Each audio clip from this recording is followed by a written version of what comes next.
Hello and welcome back to TNWKS, the Now We Know show, the show where we discuss a topic of interest, and by the end we will have learnt something new, and hopefully you will too. I'm Zak. And I'm Buzz.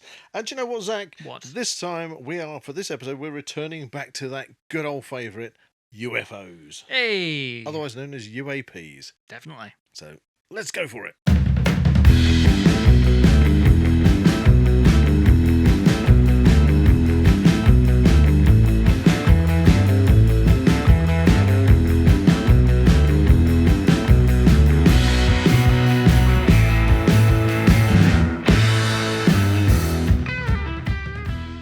Okay, so we're back in the studio, and as I said, we are going to be indulging ourselves, delving into the subject of UFOs or UAPs. A classic Now We Know show podcast subject. Exactly. If you haven't listened to the last one, go and find it, because that was fascinating. I mean, there's 2 or 3. Yeah, there probably is.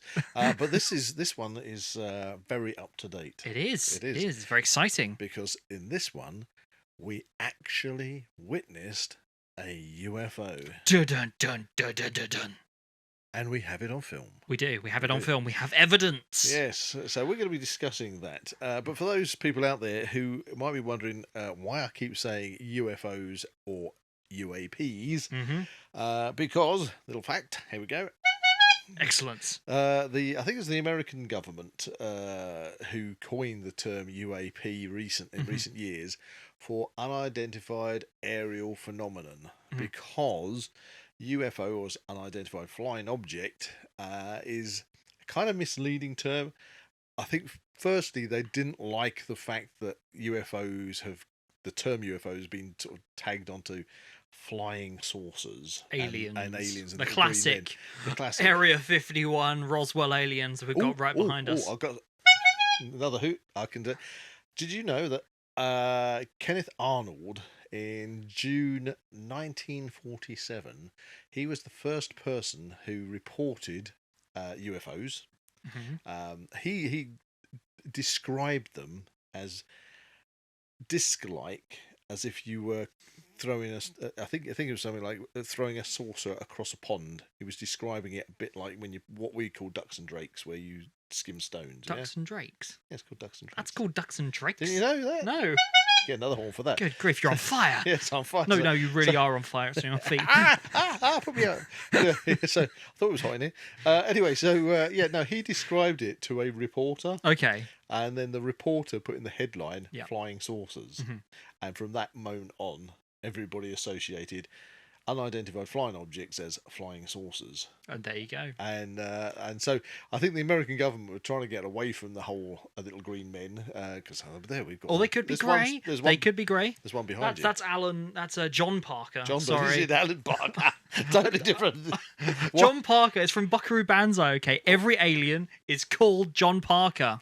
There you go. You get the horn as well. Oh yeah. The point. I don't know why I said Alan. I had no idea. So it's John Parker. John Parker. Hello, John Parker. Anyway, so flying saucers and this little green man and everything. I think the American government were trying to get away from that. So they kind of also said that the fact is that when you have an unidentified flying object, the thing is a lot of these unidentified flying objects don't actually fly in the conventional way that we consider a plane or a jet fighter or something flying. They do unusual things, unnatural things. They can move in different ways. So defying what we define as flying conventionally. So that's why, and I suppose you could throw in there all sorts of things like orbs and such like. Yeah. So they redefined it as unidentified aerial phenomenon. UAP, but I don't think it's quite tagged on yet. Everybody gets the idea of UFOs. Yeah, everyone. I think it's become so culturally ingrained. The term UFO. It's in movies, science fiction. It's in literally everything we see day to day. It's like being in the film business as we are. It's like when people say, extras, and you grind your teeth. Because film extras, it's like, no, supporting artists. In fact, I think in America they've actually changed it to background actors. Good. Because the whole idea of using the term extra is really derogatory these days. So if you're listening, when people are in films, they are not extras. They are supporting artists. Oh, you go for it. Go on. Anyway, but before we delve into this most exciting Bit news, of footage, yes.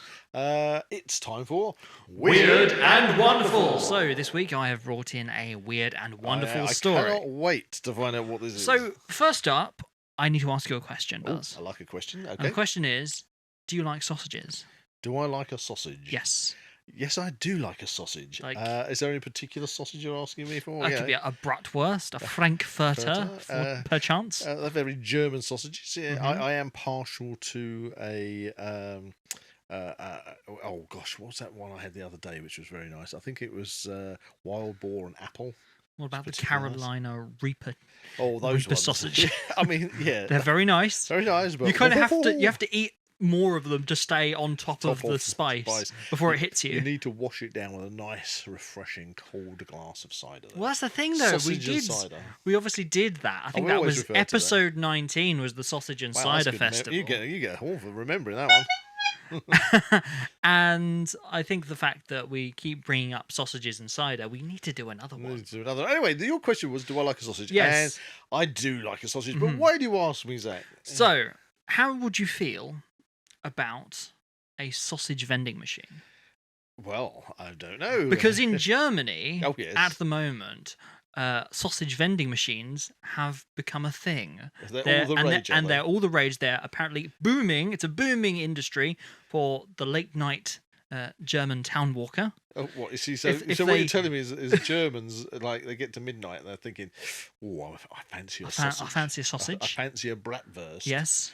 You can go to a what we would consider a normal vending machine and dispense and pop out a sausage. And don't say pop out a sausage. That sounds very strange. You could have a midnight sausage. You have a midnight sausage fest because all the other shops by that point in time would be shut. Wow, they must have a real kind of hankering for sausages. It would seem so. To actually say there is corner of the market in sausage vending machines. It's very much the case. It's a German thing. Do you have a favourite sausage? Well, I did say I really did like that wild boar and apple I had the other day, and I think there's another one that I had with cranberry. Mint and lamb. Mint and lamb. Nice lamb. What about venison sausages? Oh, venison. That's it. It was venison and cranberry. Very nice. Venison and cranberry. Extremely venison, nice. The nicest and most. Because that was the thing. When we did the sausage and cider festival, we had the sausages as like an extra thing. Yeah. Maybe we should rate the sausages. Because we rated the ciders, didn't we? In that point? I kind of say, yeah. Well, I mean, we were doing the cider taste test, and, and that went down really well. Pardon the pun, it did, and it was because I felt at the time we needed something to just nibble while we were having them, and luxury nibbliettes. So we went to our local wonderful butcher's in Letchworth, and he does an absolutely fantastic range of sausages. And they went down like a treat. But we didn't actually taste test the sausages as such. We were just commenting on how nice they were. Yeah. So maybe we should reverse it and have a sausage and cider fest, and this time taste test the sausages. There we are. There we go. Anyway, back onto things. Back onto something a bit more relevant to the podcast. Although I dare say some flying saucers have been described as a flying sausage. Well, like probably cylindrical. Cylindrical. I suppose, yeah, but sausages can be like cigar tubes. By the way, flying sausages. Unidentified. That's the thing we're reporting this podcast. A UFS. Unidentified flying sausage. That sounds like a comedy sketch. Somehow, somebody please do that as a comedy sketch. That would be hilarious. It's a giant sausage coming to Earth. Oh no! Oh, it's the red dwarf, isn't it? Lister's sausage left it for like 3 million years, and now it covers like 2/3 of the world's surface. Or it just reminded me of the polymorph when it turned into a sausage and then turned into underpants. But that's another story altogether. Anyway, UFOs. Right, UFOs. Or UAPs, to be official. Yes. Okay, so let's set the scene on this one, because this was really quite fun. It was a dark night. It kind of wasn't. It wasn't. Okay. Okay, so for those listening, we do, over the summer period between May and September, we're bat surveyors. So we go out and we go all over the place doing bat surveys. And that can be out in the deepest of countryside to the most busiest of towns. Yeah, into London, even, into the inner cities. And and of course, you get lots of different light pollution and lots of different things. And one thing that we do have is on our side is that if you're observing the sky, mm-hmm. we do that pretty much all the time, almost like every day of the week, because when you're doing a bat survey and you're surveying a building, and you've got you're there, and you've got your bat detection, echolocation equipment, and you've got your infrared cameras and everything trained on the building. What you're generally doing is you yourself are observing the building or the part of the building that you're surveying and the sky around it, because the best way to spot bats visually is to see them when they break the skyline if they're coming out. And we are watching these spaces from multiple different angles, because obviously we would be scattered around this building. Yeah, I mean, you can have surveyors between two surveyors to 15, for a considerable amount of time. Yeah, so a couple of hours, Exactly. Every evening. Yeah.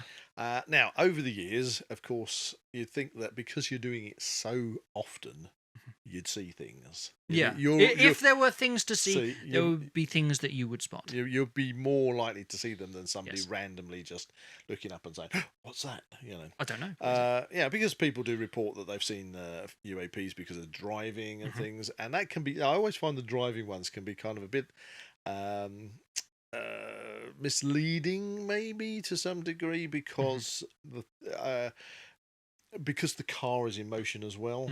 It can make things look like they're moving when they're not moving and things like that. And I prefer to take more of a keen interest in the UAP reports where multiple people have seen them, or they've actually got a decent bit of video footage or something like that. But some of the footage can be a bit, so-so. So we're in that position where we're observing the sky. Yes. Okay, so let's see. I mean, what do we generally see? We know what a plane looks like. We go to so many places where you just get the planes coming over, and they have their undercarriage lights, and they have the lights on the wings. Yeah, they have the lights away. that flash away. So you've obviously got kind of the triangulation of the lights as the plane's coming over. And you see them during the day as well. It's very clear what one of those is. And accompanying the plane, you generally have the sound as well. Yes. And we also have light aircraft that come over, and you can see this again, similar lights, different sound. Helicopters, completely different sound. They have their flashing lights on. Higher up obviously in the atmosphere, we generally, you can observe satellites coming over on a clear night. Yeah, on a clear night, they generally come over very, very steady speed, obviously in one direction, no sound, and they're not emitting light. They're reflecting the light off the sun, and they sometimes come into view and then fade out of view again. We've seen the Starlink satellite chain come over several times. Yeah, the International Space Station, observe that. So we get to see all these different things, and obviously weather conditions are different because you sometimes have 100% cloudy sky, so you would not see anything in the upper atmosphere or anything above cloud level, etc., etc. So you've got to take all these sort of things into consideration.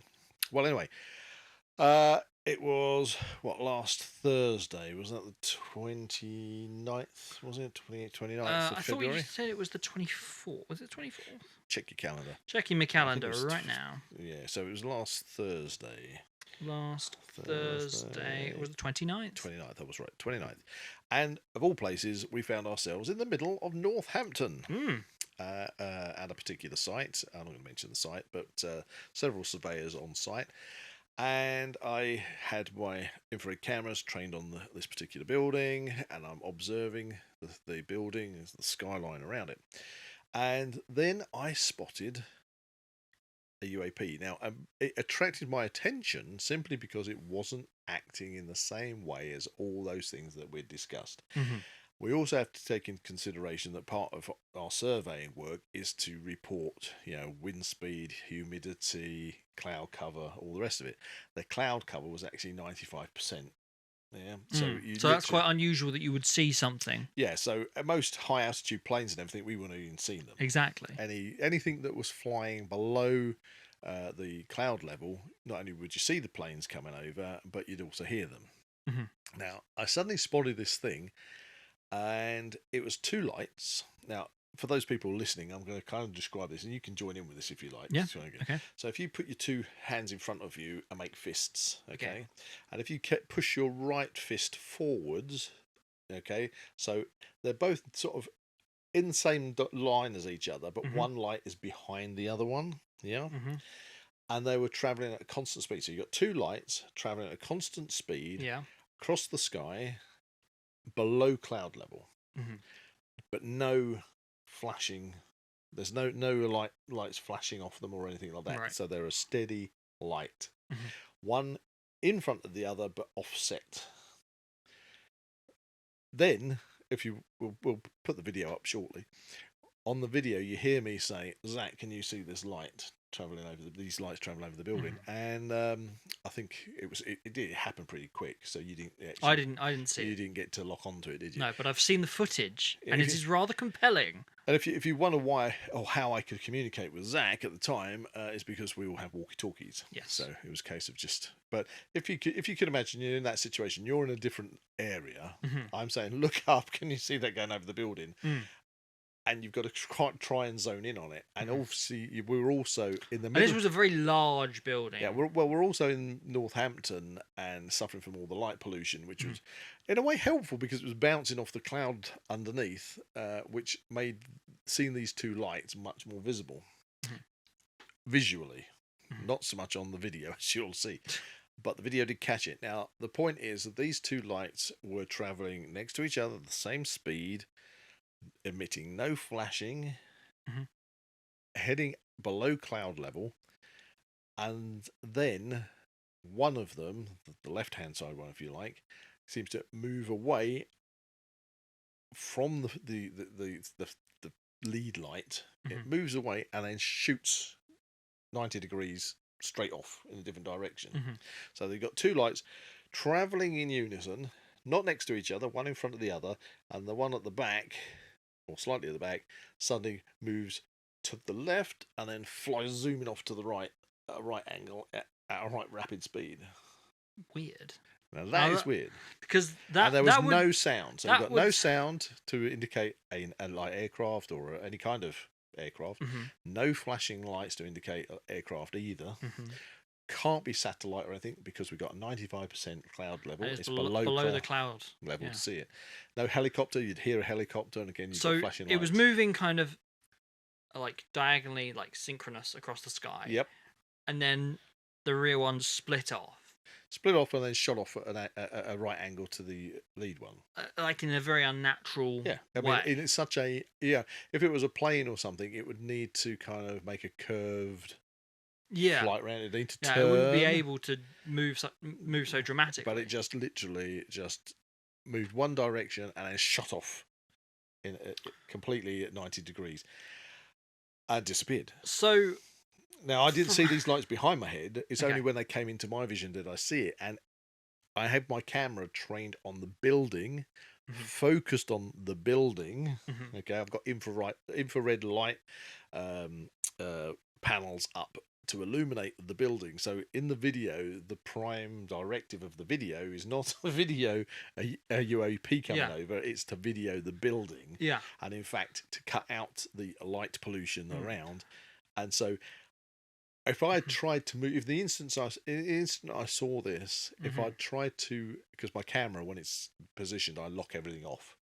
I'd have to try and loosen all the handles. I would have missed it. So, but luckily, it did come into the top left-hand corner of my field of vision of the camera.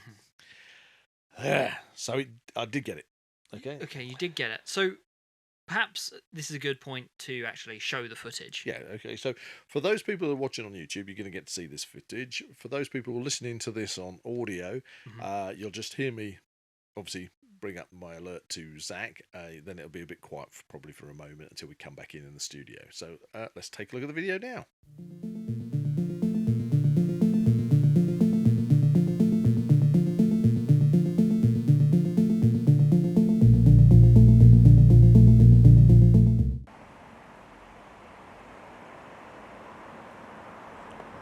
Zak, look down here. Can you see, heading away from us over a building, there's kind of a light, two lights parallel to each other? It's not a plane.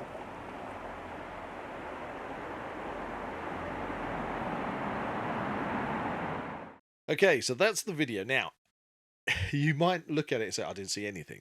I actually put arrows on it to highlight where this UAP is. And it must be emphasised that this was something that we weren't actually looking for. This was something we just encountered. It encountered and firsthand, and it just happened. It is on the video, and it happened to just come into the field of vision of my camera. As I say, what you better view it in a low light or in a dark room. That's what I'd say, because the light itself, the sky is quite grainy in the video, but you will see a light moving down, and there's suddenly a smaller light peeling off very rapidly to the right. So in that sense, we say about the two lights kind of separating from each other. Would that indicate that it's actually two things? Well, I don't know. Because this is the point we need to discuss now. The synchronous nature, to begin with, would indicate maybe it's like one object with maybe two lights on it, two corners of something. Yeah, exactly. So potentially, if you were thinking of a plane with a light on the tail end underneath, and a light at the front end. What's the front end of a plane called? Cockpit. Thank you. Under the cockpit, and then flashing lights. Starboard and. Starboard and oh no, we should know the port and starboard. Port and starboard. Is that the same for planes as boats? I don't know. That's a good question. I can't do a honk on that one. Because you can't. But what I can tell you, okay, here I'll give you a port and starboard. If you want to figure out why something's called port and starboard, it's because, firstly, back in the day, when they built ships, they didn't have a rudder in the middle of the ship at the back. They had a rudder board on the side of the ship. And the rudder board, because most people are right-handed, was always on the right side of the ship. Okay? And it was not known as a rudder, it was known as a steerboard. Okay? Right. And it was on the right-hand side. And so that has become known over the centuries as from steerboard to starboard on the right, and port is where they would pull into port on the left, because you didn't want to bash the steerboard onto the actual dock. You see, so now you know, show. So port and starboard. There you go. Hey, another one in. So this particular object had nothing to show that had that configuration of lights. And yes, I thought, because two lights is this one object. With two lights on it. But one light separates off and rapidly changes direction. Sorry, for me, from what you've described, it feels like the beginning of Predator. Do you know what? When you got your eye in on that video, when you got your eye on that video, it kind of looks like that. In fact, at the top of the video, I would say it looks like one big light coming in from the top of the video, and then the smaller one seems to come very rapidly off and then fly off in a different direction. So yes, it could be a predator deploying its latest hunting pod. I don't know. But anyway, I'm not sure Arnold Schwarzenegger's going to be happy about that. Yeah, but that's what we need to know. He doesn't come in retirement and have to fight another predator, even though the fans would love to see Everyone would love that. Anyway, discuss. What do we think? It was definitely. I've got it on video. The unnatural movement is definitely compelling evidence that it is something that is beyond traditional flight methods of the human capacity. I don't know, because I can't think of anything other than what I've obviously seen in sci-fi films, alien invasion films, Predator, whatever. That would kind of explain the unnatural movement on separation of these two lights. Now, I've seen in the past, and I have mentioned in previous podcasts, and for those people who haven't maybe caught those, back in the 80s, I did see an object, which, again, I mentioned before about multiple people seeing an object, and I was in my parents' house at the time. I can't remember, they were out. Anyway, I think it was my mother who came and knocked on the front door and said, you need to come and see this. My dad was watching the sky. My mum had obviously already seen this object and come to get me, and I came out. So the three of us were there observing this object. And in that case, it was a late autumn, maybe winter sky, crisp and cold. This was in Hemel Hempstead. The light pollution wasn't particularly bad at all, but absolute zero cloud cover.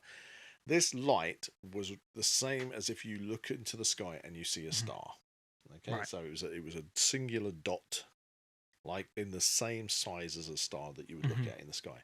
But the thing was, it was moving. It moved across the sky very rapidly, but then stopped, and then shot off up at an angle incredibly fast, stopped again, moved, and then shot off and disappeared. Well, that was what I observed. Yeah. My parents had seen it, for a few a minute before I managed to get out there, moving. And it's that rapid change of direction that always struck me as being completely and utterly non. I would say a human manufacture. Well, there's just throwing ideas around there. Could the kind of sudden change in direction that would almost suggest, from today's perspective, like a drone-like thing? Yeah. However, with the footage we showed, there was not any sound to that, whereas a drone or drones are renowned for being incredibly noisy. Yeah, I mean, to be at that altitude, even though it was below the cloud level, it would still have some altitude. It would be extremely high, yes. And to have, if everybody's familiar these days with your kind of pocket drones, yeah, if a pocket drone had a light on it, I don't think at that altitude you'd even see it. No. If you're familiar with the bigger drones that they use in sort of search and rescue, and especially in filming, because you obviously, like me, have been around the filming drones, they are petrol driven. They have massive rotors on them because they have to carry quite a heavy payload of a camera, and very expensive camera. Now, if you had a big drone with a light on it, you'd expect to see it at that height. Different. The thing to bear in mind is, as you say, there's no sound. The thing is, the video that you watch, you hear me talk on it, but there's no other like plane sound or anything like that. And if it was a drone, I think due to probably the aeronautic rules or regulations or anything, it would have to have flashing lights on it. Yeah. And there are none. Exactly. So yeah, I don't know. I mean, all I can say is I was really pleased to get it on video. The video doesn't do it as justice because it is not as clear as what I observed with my own eyes. But again, it's a case of it was something you weren't looking for. You get a lot of investigators and things that actively go out to look for things, and sometimes similar footage is gathered, but we weren't looking for it. We weren't looking for it, and I was just out of pure chance that it happened to come into the field of vision of my camera. Exactly. And so therefore I wasn't videoing it specifically for that reason, exactly, or trying to focus in on it. You were doing a separate job, completely unrelated to it was pure coincidence that you captured it on film. Captured it. So the point is, yes, I saw it. Yes, I saw it a lot clearer. And yes, it's caught on video. It happened. Yes. What was it? Well, that's the question, isn't it? Well, I'll tell you what it definitely was. A UAP. Yes. An unidentified aerial phenomenon. Because it did not act in the same way as I'd expect any man-made object to do so. You brought up drones, and they're probably the only thing. When I'm talking about drones, I'm talking about the ones that the American Air Force has released footage on of the Tic Tacs, as they call them, and they act in that way. They travel exceedingly fast and then change direction literally on whereas a fighter plane has to bank and turn. These things just literally are doing 200 miles an hour and then they're off on a different direction again. And I think, haven't they videoed them where they've actually gone below sea level? The sea level, under the sea, and come back out crazy, again. And do you know, I don't think it's beyond whether this thing that I observed was or wasn't this kind of drone, but I don't think it's beyond the realms of imagination to think that if we are in a universe and we are on the outer spiral edge of the Milky Way galaxy, and there are billions, if not trillions, of galaxies that make up the Laniakea supercluster. If you've not heard of the Laniakea supercluster, look it up. Yeah, I'll get hauled for that one. Yeah. So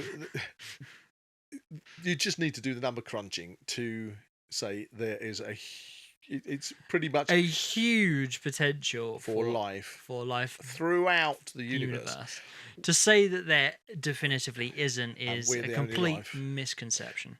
The argument there, I mean, we talked about that equation, didn't we? Mm. Where the equation was that you worked out whether or not you actually had civilizations, and whether civilizations, because of course you can have life. Bacterial life could be throughout the universe, everywhere, but that's not bacterial life.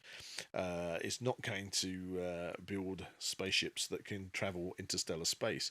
However, if you are a civilization that has got the technology, then, as I was saying, it's not out of the realms of possibility to think that what would you do, like on Earth, we reach out and we try to find planets, and we find planets now. I think we found thousands of planets, which are revolving around very distant suns in our own galaxy, obviously, that they cause a little wobble in the light as they orbit, and so the scientists can calculate that is an object that's orbiting that particular star. They can work out the size, and I think they take the spectrogram of the light, which is refracted around the object, to see what the atmosphere may or may not contain, and things like that.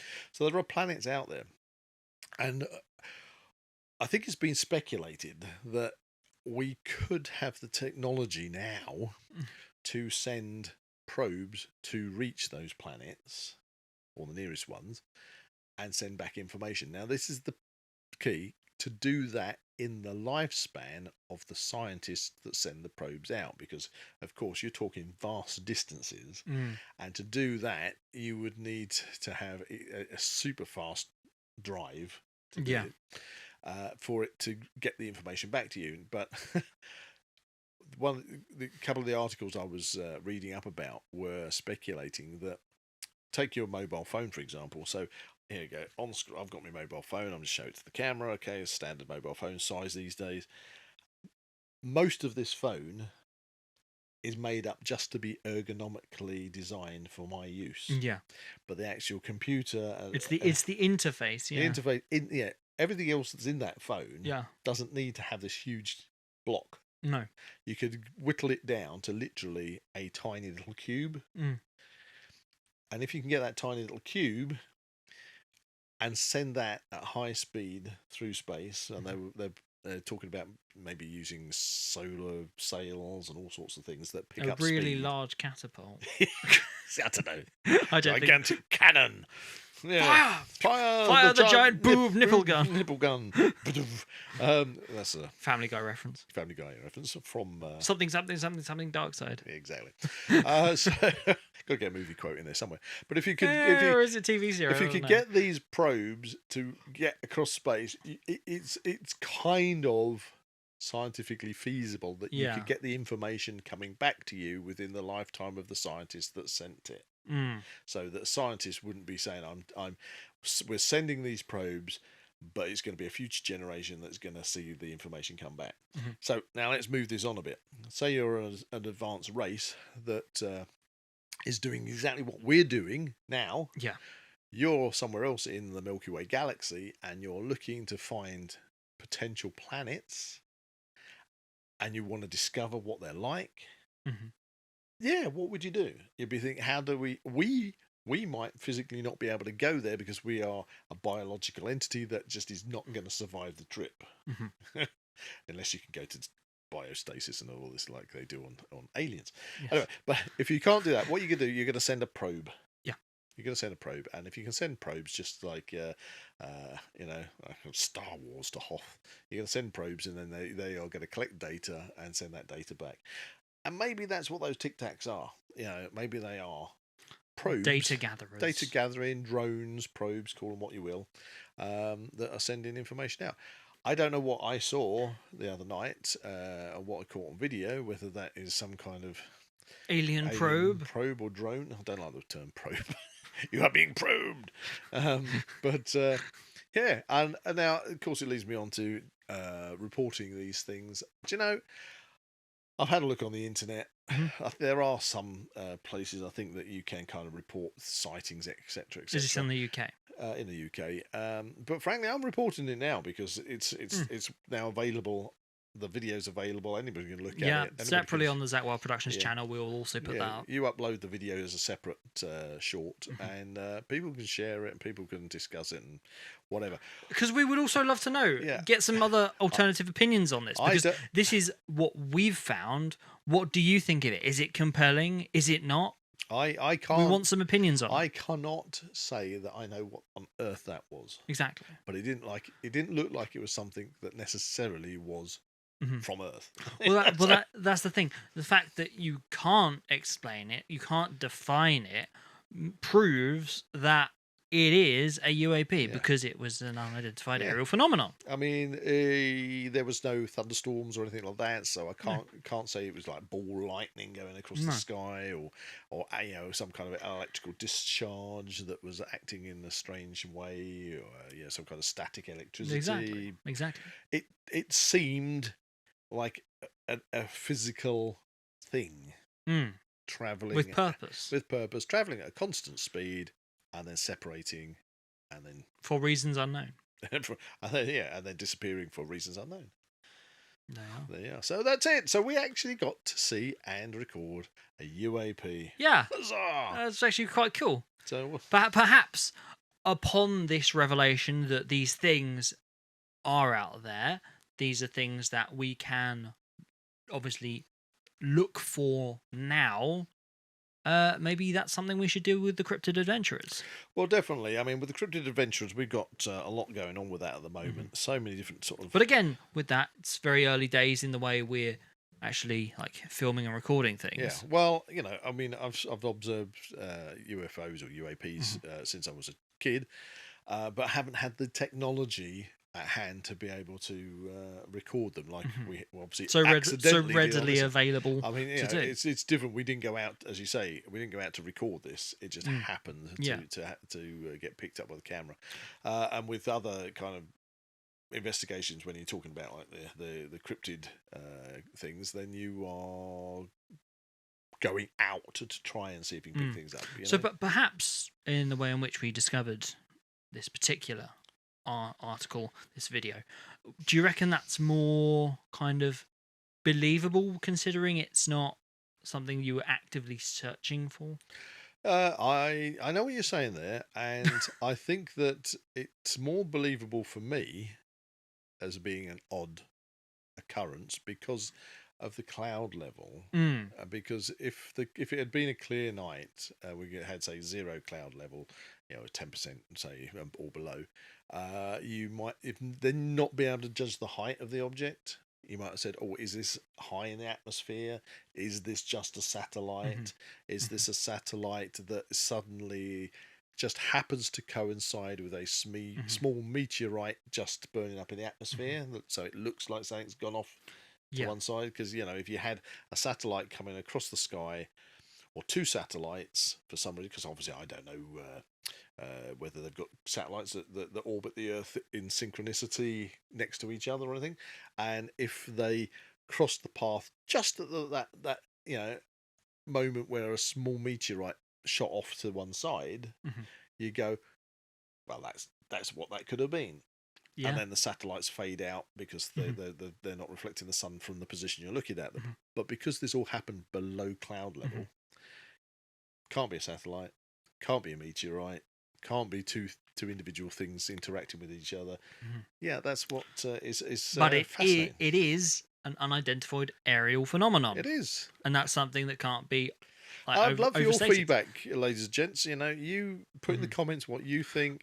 Please, if you can't see it clearly enough on this particular video, then just go and look at the separate video that we'll upload. Exactly. Well, perhaps in this particular vein of thought, we can come back with the Cryptid Adventurers further discussing this particular article of video, and maybe share some of the things we've got from one of our listeners or some if you've viewers. got any feedback and you're happy for us if we to get share any response from the video itself or on this particular podcast, that's something we can discuss on the Cryptid Adventurers, because it's definitely a hot topic. It's definitely something that requires further discussions to really get to the root of what the heck's going on there. Definitely needs further and investigation. Further speculation, investigation, and all these things. I haven't had the opportunity to actually share this with Glenn, who is our cryptid zoologist specialist. And again, to get his opinion on the matter, that would be absolutely great. Yeah, maybe fantastic. We can call him back into the studio and we can add that into one of our future podcasts. Exactly. So there you go. I mean,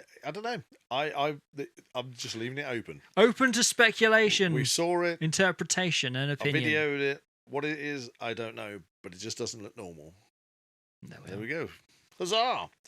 So that's it. UAPs, they do exist. Yes. What they are, can't tell you. But I think this one is actually. I was very lucky to catch that on video. Oh, definitely.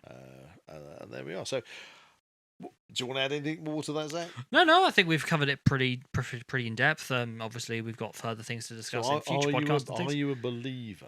That's the thing. Because although I called you on the video, you didn't actually get to physically see it yourself, so you're only seeing it from the video. So, on that particular side of things, yes, I would have preferred to have seen it myself. Yeah. Undoubtedly, I would have preferred to have seen it with my own eyes. But I am particularly au fait with cameras and things like that. So, on a technical standpoint, from the digital image that you've taken, I can say that hasn't been edited. That hasn't been altered in any way, because I know what that would look like. I know how people can do that, and that hasn't. You captured that on the night and then showed me. Well, that's an interesting point, because the thing is, even if I had seen the object and hadn't said anything and come back, because I thought to myself, did I see that correctly? Did I, was that what I thought it was? If I hadn't said anything, come back, looked at the video, and then said, "Hey Zach, look, do you know, I saw this the other night." Blah blah blah blah. It could be just something that I happen to randomly pick up, and I'm telling you. But the thing is, on the night, I told you over the walkie-talkie. Yeah. But it's not just you. It was all the rest of the surveyors there also heard me mention it. Yeah. And I know that some of the others were looking up to see if they could see it, and they didn't, because it'd gone by that time. But the point is, I obviously did see something. I did mention it at the time, and then I'll come back and check the video. I cannot deny the validity of the footage that you've captured, because it is genuine. Yeah, it's not like I've just come out with the footage and then have made a story up saying, I am not saying that it is definitely aliens. I'm not saying that's the problem. You can't say that. Something man-made. All I am confirming, and what I agree with, is the fact that it is an example of an unidentified aerial phenomenon. Yeah, that is what it is. That's exactly what it is, and I believe that. Yeah. Well, I think it's not a case of belief. It's a case of, on this occasion, it is a UAP. Well, yes, I know. It is a UAP. Yes, and I believe what I can see. Yeah. And I saw the footage, and I believe it. And that is, as you say, unaltered. There we go. So that's fantastic. So I hope you've enjoyed this little revelation of an actual UAP sighting. So, of course, that leaves me with just the final thing that we do every week. Oh, yes. Which is... Wisdom of the Week.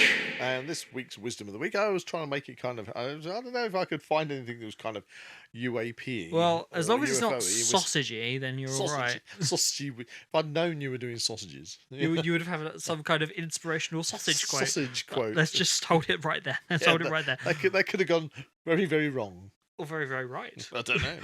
Anyway. Bestow your wisdom. Bestow your wisdom. So I've gone down the sci-fi road. This is the sci-fi route. This is a quote from Arthur C. Clarke. Okay. I think this kind of probably sums it up. Perhaps along the lines of when you see a UAP. And the quote is, "Any sufficiently advanced technology will always be indistinguishable from magic." There you are. Because obviously, if something is just so advanced, it would seem like magic. And that's why these things become unexplainable, because they do things beyond belief, beyond what we would consider possible. No, well, but maybe they are drones from another world. Anyway, before we go, I'm feeling quite parched. Yes, we had After all quite that- an all- in-depth discussion there, didn't we? Yeah, and discovering all these things, maybe I just need a little bit of caffeine Yes. in order to calm my nerves. So if you fancy buying us a coffee, you can Yes. find all the links in the description below. It would be very fantastic if you could help support us and the channel, because we love making these videos for you. And if you want to help us make more, you know what to do. We really do appreciate your support, and thanks go out to all you lovely ladies and gentlemen that have already bought us a coffee, and we are very, very thankful. Thank you very much. So, If you enjoyed this podcast, please like and subscribe to this channel and comment below any suggestions of further topics or activities you'd like to listen to in future episodes. So that's a big out of this world goodbye from Buzz. And that is a mahusive, unidentified flying sausage, space sausage. Space sausage. Goodbye from Zak. He had to get the space Oh sausages in there. dear. Oh, you get a hoot for that. Good Anyway, goodbye. Bye.